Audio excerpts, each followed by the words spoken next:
My golden child brother was a parasite, feeding on my money. My parents called it sharing, so I laid down one rule, and now all of them pay me. All right, Reddit. This kicked off in 2023, and my buddy swears it belongs here.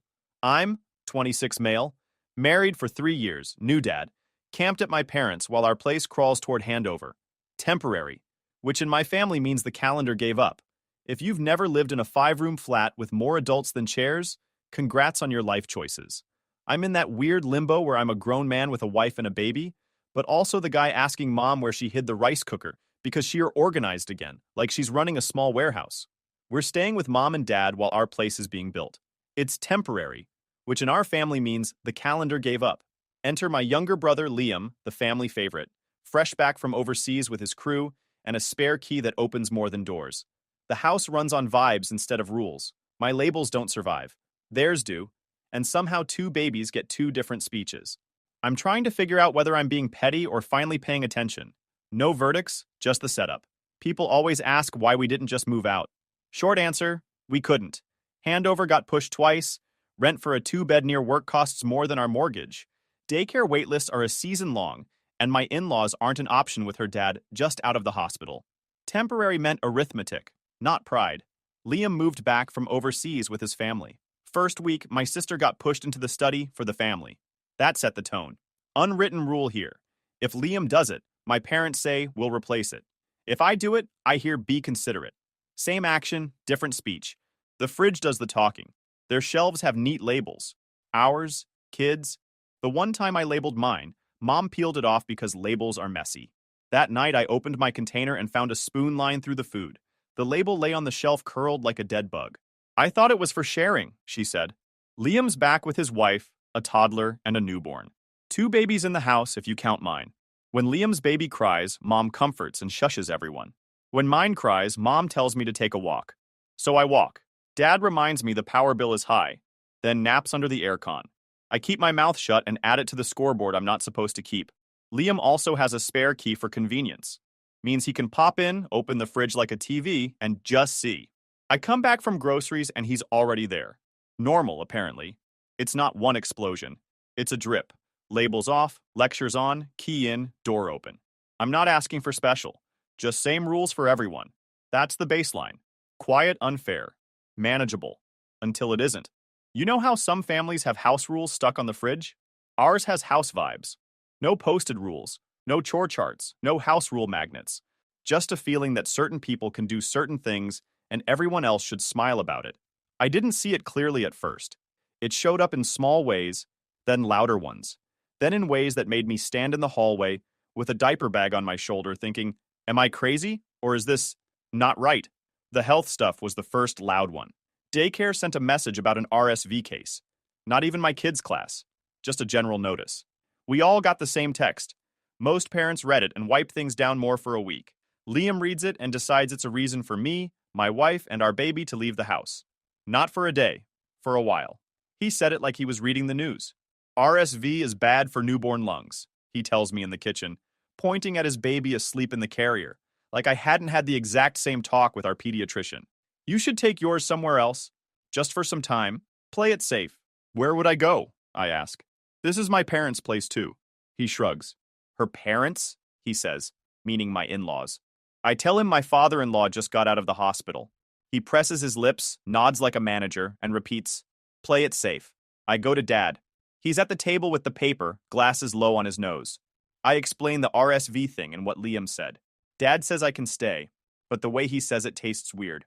You can stay, he says. Just keep the baby away from their room. I don't want my grandchild to get infected.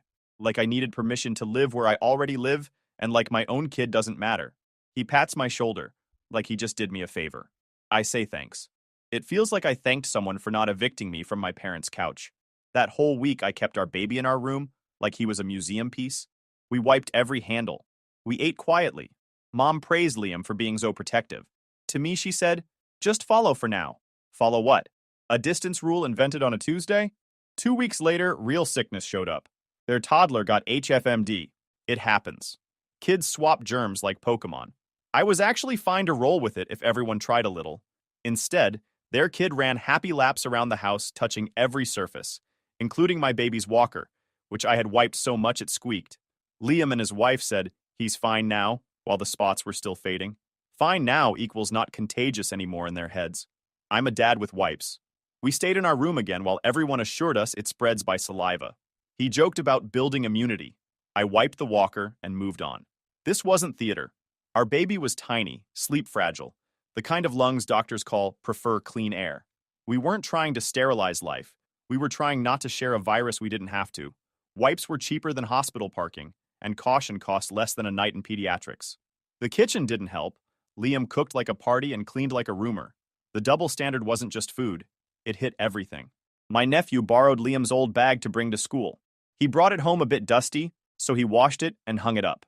That's it. Bag was fine. Liam found out and treated it like vandalism. "You don't touch people's stuff without asking," he said. Volume turned up for the whole house. Mom backed him. "Must ask first," she said. "Things are expensive." 2 days later, Liam took my groceries from the fridge without asking because we're family. I waited for the must ask first, but we must have run out of it. I wish I could say I stood up strong and announced a policy. I didn't. I did what a lot of people do. I adjusted. I tried to keep peace. I told myself this was a phase and we all had to be flexible. I put my fork down when Liam reached over and took food from my plate and nodded like he was doing a taste test for a restaurant we both owned. Still, the little clicks collected. You know the sound a power strip makes when you slide one more plug into it and the whole thing sags? That was my brain. I started keeping a mental list, not because I wanted to be a scorekeeper, but because it was the only way to believe my own eyes. I had one rule for myself. Same rules for everyone. If I did a thing and got scolded, then someone else does the same thing and gets a snack, I was going to at least say that out loud in my head. Once I tried saying it out loud in the kitchen. Not a fight. Just a sentence. How come if I use the big pan at night, I'm told to be considerate, but if Liam cooks at 10:30 and leaves everything out, it's fine. Mom was wiping the counter with a cloth that has seen too much. She paused 1 second, then said, "He has more to handle." Meaning kids, meaning life, meaning everything. I wanted to say, "So do I," but I knew where that goes. She looked at me like I was the one being unfair for even making a question. I put the cloth down, rinsed it, hung it, went to my room, and sat there holding my baby's sock like it was a stress toy. After the HFMD week, I bought a big tub of disinfectant wipes and put it on the dining table. Not a hint, a statement. "You want to touch my kid's walker? Wipe first." Liam saw it and said, "You're overdoing it." I said, "Maybe." He said, "Germs make them stronger." I said nothing because if I answer, I'll say something I can't take back. I decided to celebrate in the most dad way possible. Snacks I don't have to share. There's this milk drink I like, the small red cartons. Nothing fancy, just cold, sweet, hits the spot at 3 p.m. when your brain wants to lie down. I bought 2 packs, 8 cartons total. Put 3 in my bag for work and left 5 in mom and dad's fridge door. I told my wife, "Don't let me forget these," and then did exactly that. Twice. Classic me. Friday after work, I opened the fridge, smiled at my little red soldiers lined up, closed the door. Saturday morning, we did errands, baby nap, laundry. I said out loud, "I'll bring them Monday." Everyone heard me say it, including the fridge. Saturday night, we had some cousins over. Kids ran laps. Mom made noodles. Dad fell asleep upright for 10 minutes and denied it. Normal family stuff. I didn't check the fridge because why would I? My name wasn't on the moon, it was on 5 side door cartons. Sunday afternoon, I came back from a friend's thing, tired, wanted one cold drink. I opened the door and there was space. Empty door shelf. Just the imprint ring from where a carton had been. I blinked like maybe I forgot how many I drank. Checked behind the pickles. Behind the jar of mystery jam from 2017. Even the vegetable drawer because sometimes people behave like raccoons and stash stuff anywhere. Nothing. Gone. Vanished like a magic trick you didn't buy a ticket for. First thought, my sister. She loves those too. I texted, "Hey, did you take the red milks?" She replied in 5 seconds. "Nope. I took the white ones you said I could have. Promise." She even sent a photo of her white cartons still there, untouched. Okay, not her. Second thought, mom giving things to guests. It happens. She has a giving problem. If you walk into our house and you are under 12, you leave with food. I found mom folding clothes and asked, trying to sound neutral, "Did you give away my milk cartons?" She looked up, puzzled. "Which ones?" I described them. "The red ones. Little boxes." She nodded, blinked, said, "Ah, I thought your brother bought those." "What?" Liam, she said like it was nothing. He came by yesterday. He took some things. I thought it was his. He doesn't live here anymore, I said. Those were mine. I said I was bringing them Monday. Mom made the face she uses when the kettle is too slow. It's just milk, she said. We'll replace it. It's not the money, I said. It's the part where he just takes things without asking. He used a key to come into a house he moved out of and emptied a shelf with my name on it. It didn't have your name, Mom said. She actually smiled, half apologetic, half gotcha. She was right. I didn't have a label. She hates labels. I hate this conversation. I walked to the kitchen and opened the fridge again, like maybe this time 5 drinks would just reappear out of respect. Dad was at the table reading something and pretending not to listen.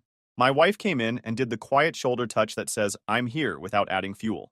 I took a photo of the empty door shelf because my brain likes receipts now, and then I typed into the family group chat, me. Hey, quick thing. Whoever took the 5 red milk cartons from the fridge, those were mine. Next time, please ask first. Green bubble. Read by Mom, read by Dad, delivered to Liam. No reply. 10 minutes, still nothing. Dad looked up. We'll buy more, he said. Helpful if the problem was the drink. Not helpful for the pattern. Not asking for more, I said, keeping it short. Asking for asking. Another 5 minutes. Liam finally replies. Liam. Didn't know they were yours? It's just milk. Chill. He added a smile emoji that felt like a slap. I typed and deleted 3 replies. My fingers wrote things my future self would not enjoy reading again. I settled on. Me. You moved out. If it's not yours, don't take it. If you're not sure, ask. He came back faster this time. Liam. It was in Mom's fridge. Family shares. You want to gatekeep milk now? Mom jumped in with the worst tag team assist. Mom. We can replace it for you. Me. I don't want replacements. I want respect. Ask first. Simple. Silence again. My sister DM'd me on the side. You're right. He shouldn't have done that. Small relief, but also now I'm choosing between calm and making a poster board in the living room. Another message pops up, but it's not Liam. It's Dad. Dad. Next time, label things with your name. Safer. I almost laughed. Safer for milk. We live in a house where a grown man needs a security label to stop his brother from treating a fridge like a vending machine. Also, I tried labels. Mom hates them. I typed, me. I tried labeling. Remember? No reply from Mom. Just the 3 dots and then nothing. Classic. Then my older brother, the peacemaker, sent me a private message like a radio dispatch from the other side of sense. Him?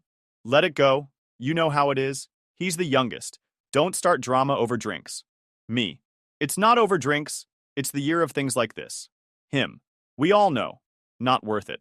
Translation. We all see it and we're still going to bend because bending is our family sport. I took my wife and the baby for a walk around the block because the walls in our house listen and repeat. My wife isn't a prop. She's the quiet strategist. In the stairwell, she said, make it boring for them. Prices, dates, keys. Don't fight. Pin it. She's why the rule became a sentence instead of a speech, and why I kept one small joy for myself so this place didn't take everything. When I came back, Liam had sent a single message. Liam. I'll buy some next time. No sorry. No my bad. Just the will replace it gene surfacing in a new host. I typed, deleted, typed again, deleted again, then sent, me. No need to buy. Just don't take my stuff without asking. Then I muted the chat. I'm not proud of the next part, but I wiped down the fridge handle like it had offended me personally. This is the thing people will jump on. It's just milk. Yeah, that's how you say it if you've never counted how many small, it's just, moments add up to you paying for someone else's habits. The 5 cartons were cheap, the message was not. Family shares only seems to apply when Liam wants something. When anyone touches his stuff, suddenly he is a lawyer for property rights. That night, I told Mom I was going to start putting my things in a small bin with a simple lock. She said, this is family, like a password. I said, family can ask. She sighed like I brought rules to a picnic. She tried one more time. I'll buy you the red ones tomorrow. Here's what I didn't do. I didn't go to Liam's place and empty his pantry to prove a point. My brain suggested it for half a second, and then even my brain went, don't be dumb. I did, however, open the Notes app and turn the 3 lines from the other night into something closer to an actual plan. If you take it, you pay for it. If you don't ask, you don't get access next time. If parents want to keep defending him, they can fund it. I'm out. I wrote those and felt calmer than any will replace it ever made me feel. The next morning, I woke up early and bought another pack of red cartons. Not for the fridge, for my desk at work. I stood in the kitchen with the new pack in a tote bag and looked at the fridge door like it was a person. Then I took a small piece of masking tape and wrote "my stuff." Ask and stuck it on the inner edge of the door where only a person actually opening it would see. When I got home that evening, the masking tape was gone. Of course it was. In its place, Dad had stuck a magnet that said "Happy Family" with a cartoon house on it. He means well. Everyone means well until it costs something. I put the lock bin on the counter. Mom watched from the sink. "What's that?" she said. I didn't reply. I let her figure out by herself. I put the bin on the second shelf and slid one red carton inside it, like placing a tiny crown into a box. Then I closed it and put the key on my key ring. Next to the key I wish didn't exist. Next to my house key. The same one Liam still has a spare of. I turned, kissed my baby on the head, and told my wife we were ordering pizza. I didn't have the energy to cook or to have another just family debate with the heir. After the milk thing, I'd already pinned the rule. I canceled my autopays, downgraded Wi-Fi, and put a lock bin on the second shelf. For anything I'm okay to share after a quick transfer. I started a tidy ledger with photos and receipts, so there wouldn't be arguments later. Dad replied, "Fair," in the chat and pinned, "Everyone ask first." Liam finally wrote, "Deposit? For family? LOL. I said it's not for family, it's for keys. No deposit, no key." That was it. My transfer gone, my card off the bills, cleaner not on my tab, internet under the basic plan unless someone upgrades on their own card. The spare key lived with Mom in a deposit note. If someone wanted something, they asked. If they used it, they paid.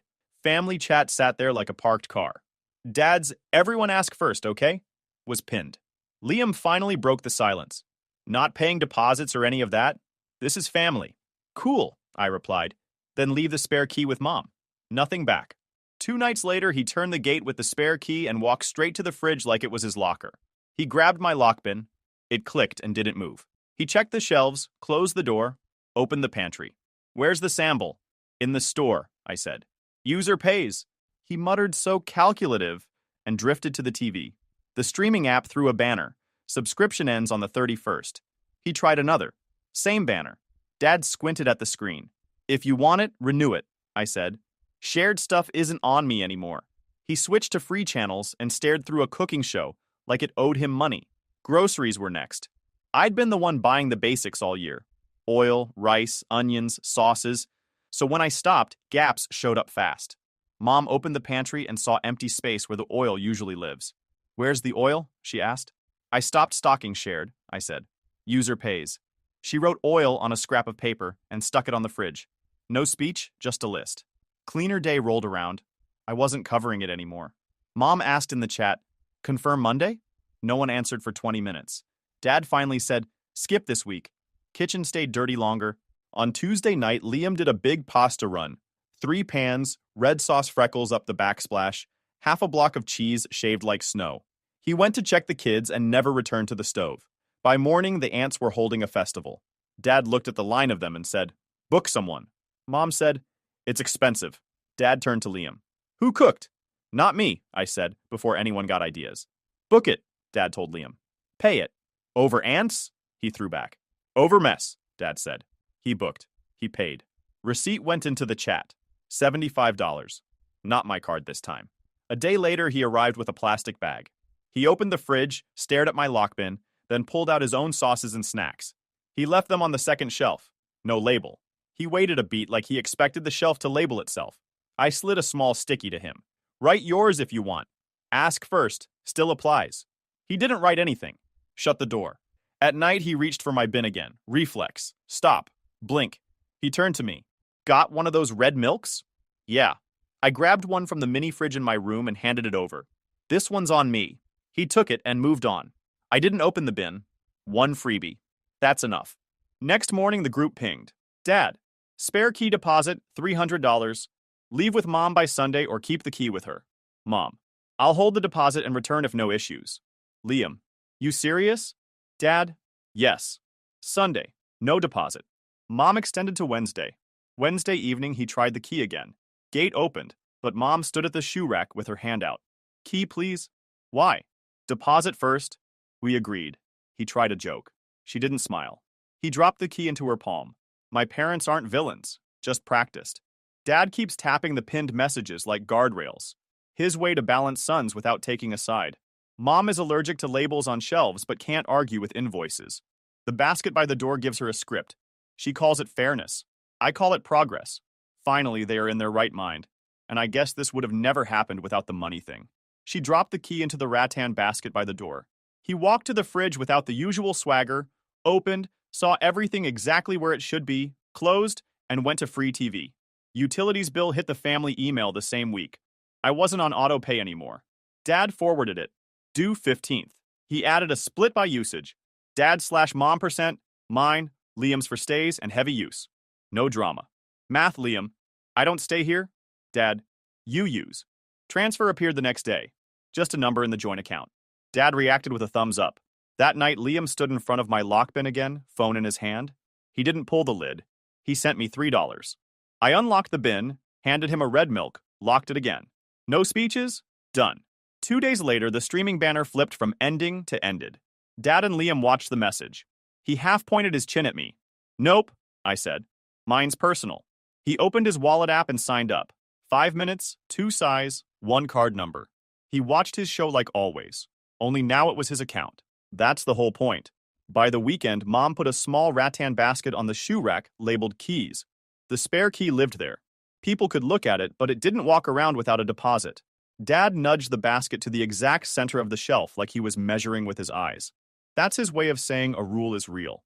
Other things settled without anyone making a speech. If Liam cooked and left chaos, he booked the cleaner. If he wanted his hot sauce brand, he bought it and sometimes even labeled it. If he wanted a red milk, he sent $3 first or asked me and I handed one over. If he wanted the fast Wi-Fi or certain apps, he funded them. When he dropped by, he rang the bell. Mom gave or didn't give the spare key depending on whether the little note in her drawer said, deposit. Yes. No one yelled. No one won. The house just got clearer. Less, who bought this? Less, I thought that was for everyone. The family chat turned into a boring feed of screenshots, payments, receipts, a cleaner invoice, a utilities breakdown. Dad pinned the important ones. Boring is good. Boring means fewer arguments. On Sunday, cousins came over. The kids asked for ice cream. We didn't have any because I'm not stocking a mini-mart anymore. Liam went out and bought 2 tubs. He labeled them kids with a marker and shoved them into the freezer. He didn't say anything about family shares. He didn't need to. That's how it's supposed to work. You want it, you bring it, or you ask first. I didn't choose paperwork because I love forms. I was the easy kid, the family peacekeeper. If I shout, I become the problem. If I document, the problem stays the problem. Paper turns memory into something you can point at without a fight, so the house argues with dates, not with me. Once the rules were running, I did the boring work. Pulled photos, old receipts, cleaner invoices, and the before-after utility bills into one neat packet. No drama, just dates and what happened. Groceries that went missing. Deep cleans after messes. That pest visit from the Maggots Day. The stove service. The plumber. The stuff I bought to separate my things from family things. All of it in plain language with pictures so nobody had to remember. They could just look. The line at the bottom said $1,456. I printed the packet, wrote a simple cover, passed household costs, itemized, and added 2 choices in normal words. Settle quickly for a little less and close the book or pay the full amount a bit later. After that, I would file. I didn't bring it up in chat. I waited for Sunday lunch, put the envelope on the table, and kept my mouth shut.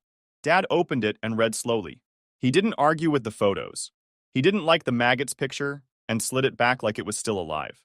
Mom paused the longest at the utility pages, where the higher plan showed up month after month. Liam looked at the cover and said, "Over milk?" I tapped the stack. Over a year. Dad pointed to the line with the 2 choices and told him to pick one. We ate. That night, I sent the PDF to the family group and pinned it under House Rules 2.0. One line under it, see options and dates, DM only to confirm which. For a couple days, nothing. Then Liam messaged privately to say I was charging him for my choices. I replied that I was billing the house user for the house use I'd been funding, and the proof was attached. He read it and went quiet again.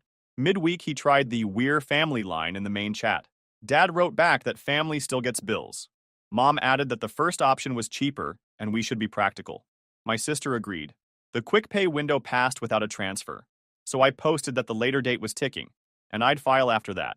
Still no fireworks, just typing dots that came and went. I went to the small claims counter, asked for mediation, and stapled the packet the way the clerk liked it. The room they put us in had plastic chairs and a mediator who liked people to speak one at a time. She flipped through, asked if any amounts were disputed, and Liam pointed at the tiny separation line for the mini fridge. She asked me if I'd drop that line if we settled that day. I said yes. She did a quick cross-out and wrote the new total. Then she asked Liam, pay now or make a plan. He picked a plan. We signed for a handful of monthly payments, first one due on the spot. Payment 1, $334. Hit that afternoon. I screenshotted it to the group and labeled it as the first payment. Dad pinned it. Mom replied with her single dot. The house kept moving. Liam started asking before he touched the lock bin. He labeled his own sauces once or twice. He signed up for his own streaming, and the screen stopped flashing warnings. He dropped the spare key deposit with Mom a little late. She counted it, stuck a note with his name on it in her drawer, and put the key back in his hand without a speech. The next due date landed and passed at night. I sent a one-liner reminder, and the transfer arrived just under the wire. Screenshot, pinned, done. The utilities bill came in with the new lower plan and a fair split. Everyone paid their part without explanations. The cleaner came back on the week someone actually booked her, and the kitchen didn't grow wildlife. The third payment stumbled. He sent part of it, and I replied with received, and the balance still due. 10 minutes later, the rest arrived. No emojis, no commentary. The last payment came early the following cycle. I posted past balance cleared, and Dad pinned that too. I moved the ledger folder into archive and wrote a single line in the chat, past is closed. Future stays the same. Ask first. User pays. Deposit equals key. Dinner that night was regular food and regular noise. Dad asked for fish sauce, and while someone passed it, said the house felt calmer. Mom nodded. Liam didn't add anything. He reached for a jar labeled Kids that he'd bought himself, served 2 scoops, and put it back where it was. The spare key lived in the little rattan basket by the door, unless Mom's deposit note matched it. The Wi-Fi and apps sat under the names of the people who actually used them. Groceries moved on ask first or prepay, and there weren't any who took this moments. If somebody cooked and made a mess, the person who cooked booked the fix. If you're looking for a speech, there wasn't one. No big family circle, no dramatic apologies, just a packet with receipts, a short meeting with a third party, and a few transfers landing when they were supposed to. The numbers stayed mostly on paper where they belonged. The house ran on simple rules you could point to instead of long explanations that went nowhere. That was enough. By the time the plan wrapped, the house ran on muscle memory. Ask first, user pays, key lives in the rattan basket unless Mom's deposit note matches it. No reminders. It just worked. Liam still drops by. He rings. Mom decides if he gets the spare key. Most times she hands it over. Sometimes she points at the basket and says, later. He doesn't push. He heads to the fridge, checks labels, and asks, can I take this? If it's mine, I nod or I unlock the bin and pass it over after a quick transfer. No debate. If he wants any app on the TV, it's on his login now. He scrolls, he watches, nobody asks whose card it is. The kitchen stopped growing surprises. If he cooks, he cleans, or he books the cleaner. If there's a mess, there's a receipt. Dad doesn't have to raise his voice. He just taps the pinned message in the chat, and everyone gets the point. Groceries started appearing with names again. Short, neat handwriting. Stuff stays where it belongs. One afternoon he came in, opened the bin, realized it was locked, and laughed. You really locked milk? I pulled one red carton from the mini fridge, handed it over, and said, you really asked. He did a small salute and sent the transfer without looking at his phone. That's the whole change. Not nicer people, clearer rules. Mom keeps the rattan basket by the door with a folded note for deposits. She checks it like a cashier. Dad likes moving the basket 2 millimeters to the center every time, like he's lining up the house. My sister actually cooks again without commentary. The fridge Tetris still happens, but nobody erases anyone else's name. I'm still working on my handover timeline. When I go, I'll take the mini fridge and the lock bin. The house can keep its happy face. It finally learned how to behave. Last thing. Liam tried the old habit once. Hand on the bin, no ask. He caught himself, pulled his hand back, and knocked on the lid like a door. Permission? He said.